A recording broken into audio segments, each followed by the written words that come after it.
السلام علیکم ملګرو دا کوم مشروع موږ سره ویلوټ دی د شانو بیبي نامه دی دوه میاشتو مخکې دا شانو بیبي دا رقم نه وه د دې مخ هم دا رقم نو دې ته ډېر زیات تکلیف و شانو بیبي اوس ماشاءالله ډېره ښه شوې دی 2 میاشتو بعد د علاج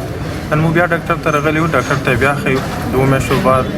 2 میاشتو علاج بیا درکې تقریبا دا 2 میاشتو د علاج وي موږ ټول هغه خلک چې هغه موږ اواز واوري موږ کولی شو هر یو هغه مریض چې هغه د چمړې وي که هغه ماشوم وي که هغه د هر دوی هغه علاج موږ کولی شو د هغه علاج ممکن دی دا ټول علاج دی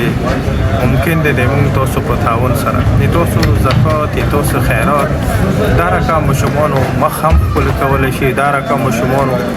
کوم تکلیف دی هغه کې هم کمای راوستلی شي او دا رقم ماشومانو ته یو نوی ژوند هم ورکولی شي کوم خلک هم چې موږ اواز اوري داسې شانو بیبي غوندې موږ ته ډېر ماشومان نور چې د افغانستان سره تعلق لري هغه د موږ پاکستان سره تعلق لري موږ کولی شو چې د هغو څه موږ مرسته وکړو هغه ښه کېدلی شي تاسو ټولو ته مې یو ځل بیا فکر کوو چې تاسو موږ سره په دې لار کې ملګري کوئ